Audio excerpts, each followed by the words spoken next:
안녕하십니까. 소쿨극장의 재미있고 도기이한 옛날 이야기 시간입니다. 오늘은 용산의 수레꾼에 관한 이야기입니다. 옳고 그름에 관한 생각과 그에 따른 법 집행이 요즘과는 많이 다른 조선시대의 이야기입니다. 구독과 좋아요, 그리고 알람 설정 부탁드립니다. 재미있고도 좋은 글로 보답하겠습니다.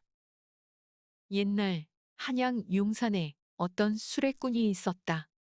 그가 어느 날 도성 안에 짐바리를 풀어놓고 날이 저물어서 집으로 돌아가다가 마침 수각교 근처에 있는 인가의 담벼락 뒤에서 오줌을 누고 있었는데 문득 머리 위에서 말소리가 들려오므로 올려다봤다. 위에 있는 다락의 창문 안에서 한 여인이 몸을 반쯤 숨기고는 그에게 말했다. 잠깐 뒷문으로 들어오세요. 수레꾼은 마음속으로 매우 의아해하였으나 다급하게 청하는 듯한지라 뒷문으로 들어가 보았다. 여인은 나이가 20살 정도 되어 보였는데 자색이 빼어났다. 권녀가 기쁜 모습으로 수레꾼을 맞이하여 앉히더니 이내 잠자리를 함께하자고 청하는 것이었다. 혼자 사는 여자인가 싶어 남편에 관해 물으니 궁궐의 별감으로 마침 숙직하러 들어갔다고 하였다. 부리던 소를 맡긴 뒤에 다시 오겠다고 하니 그녀는 꼭 약속을 지키라고 2번, 3번 신신부탁을 했다. 수레꾼이 소를 경주인에게 맡기고 다시 뒷문으로 들어가니 그녀는 문을 지켜보며 애타게 기다리고 있었다. 푸짐하게 저녁을 차려서 먹이고 나더니 즉시 동침하자고 청하였다. 방 한 구석에 너덜너덜한 옷을 벗어놓고 함께 이불 속에 누웠는데 권녀의 음란한 짓거리는 미처 말로 표현할 수가 없었다. 권녀에게 시달리다가 초주검이 되어 얼핏 잠이 들었는데 대문 밖에서 갑자기 누군가 부르는 소리가 들려왔다. 권녀가 깜짝 놀라서는 수레꾼을 깨웠다. 남편이 나온 모양이에요.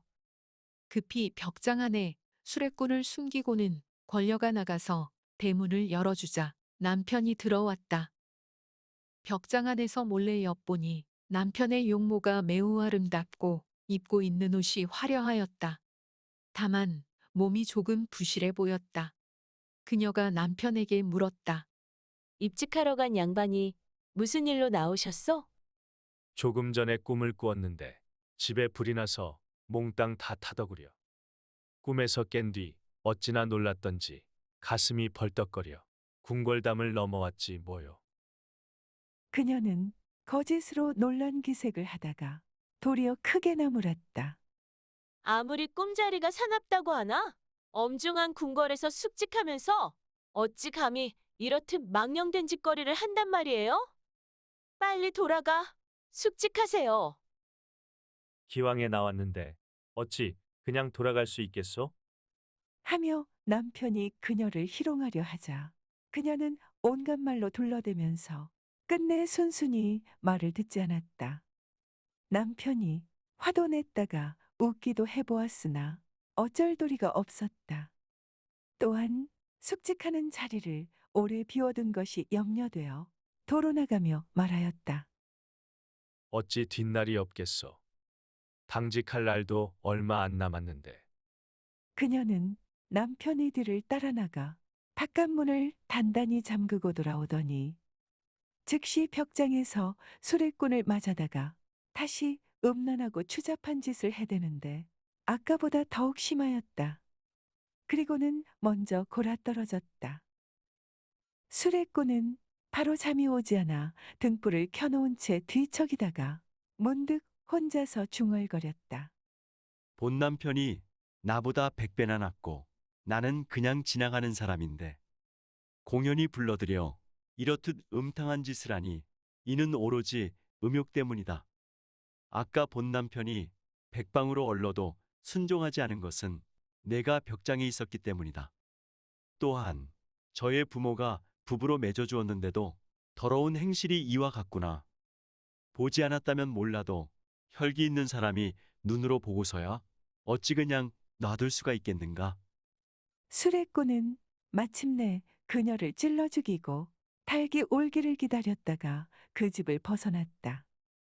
이튿날 행랑채에 살던 여종이 들어가 보니 온 방 안에 유혈과 칼자국이 낭자하였는데 여인은 죽은 지 이미 오래였다. 그녀의 친정에서 딸의 죽음에 대해 관아에 고발하였으나 딱히 단서될 만한 것이 없었다. 다만 행랑채의 여종이 이렇게 진술했다. 그날 밤 바깥 주인이 숙직하는 궁궐로부터 몰래 와서 방 안에 들어갔는데 언제 돌아갔는지는 알 수가 없네요. 그 밖에는 뭘 말씀드려야 할지 모르겠어요. 관에서 남편을 잡아다가 신문하였다. 본부는 체질이 약하고 연소한 젊은이인지라 혹독한 고문을 이기지 못하였다. 그래서 요망한 소실에게 미혹되어 칼로 아내를 찔러 죽였노라고 거짓 자백을 하고 말았다. 그러자 목숨을 목숨으로 갚으라는 참수형 판결이 내렸다. 대개 죄수가 형장으로 끌려갈 때는 을에 용산 수레꾼이 실어가게 되어 있었다.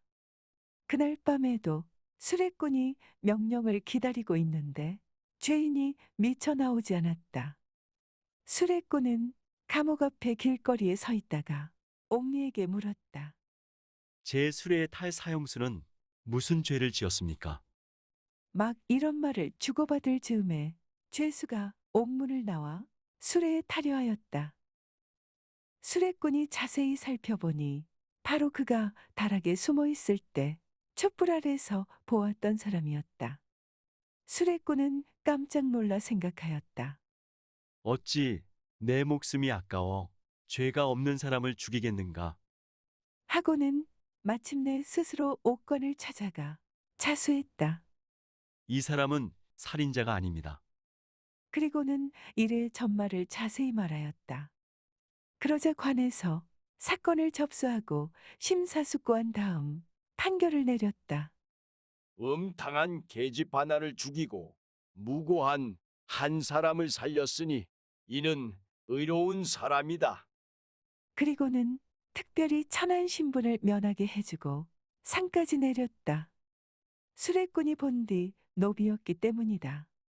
이리하여 본 남편은 생명을 구할 수가 있었고 수레꾼을 은인으로 대접하였다. 그의 집안은 본디 부유하였는데 가지고 있는 재물과 토지의 반을 떼어 수레꾼에게 주었다. 수레꾼은 수레 끄는 일을 그만두고 그 재산으로 잘 지내면서 자손이 번성하였다. 그가 수레 모는 일을 하다가 복을 받았으므로 사람들은 그를 차달이라고 불렀다고 한다. 들어주셔서 고맙습니다. 용어 풀어 올리겠습니다. 짐바리는 말이나 소가 실어 나르는 짐입니다. 수각교는 물가나 물 위에 지은 정자로 난 다리입니다. 별감은 조선시대 왕실의 액정서에 속한 관리입니다. 임금이나 세자가 행차할 때 호위하는 일을 맡았습니다. 경주인은 조선시대에 중앙과 지방 관하의 연락사무를 담당하기 위하여 지방수령이 서울에 파견하던 아전 또는 향리입니다. 입직은 관하에 들어가 숙직하던 일입니다. 옥리는 감옥에서 죄수를 감시하던 구시라치입니다.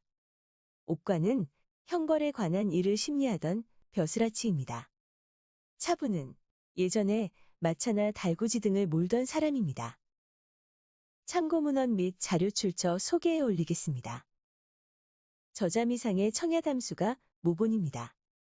여기서는 김동욱 교수가 현대한국어로 번역한 국역 청야담수를 빌렸습니다. 한국민족문화 대백과 사전과 한국민속 대백과 사전의 기사와 사진을 빌렸습니다. 또 대전시립박물관의 기사와 사진을 빌렸습니다. 풍속화가 김학수의 그림, 숭례문 밖 옛 칠패시장, 동작나루의 봄빛, 그리고 옛 서울의 뒷골목을 인제대학교 김학수 기념박물관에서 빌렸습니다. 현대 화가 오나영 선생의 책, 흑요석이 그리는 한복이야기에서 일러스트 몇 점을 빌렸습니다. 위키백과와 나무위키의 기사와 사진을 빌렸습니다. 조선시대 화가 김중근, 신윤복 그리고 김윤보의 그림 몇 점을 빌렸습니다. 123RF, 핀터레스트, 크라우드픽 그리고 게티 이미지 뱅크의 사진과 일러스트를 빌렸습니다. 소우 쿨극장은 일주일에 3번, 매주 화요일, 목요일 그리고 토요일 오전 10시 전후에 이야기를 올립니다. 고맙습니다. 다음에 만날 때까지 안녕히 계셔요.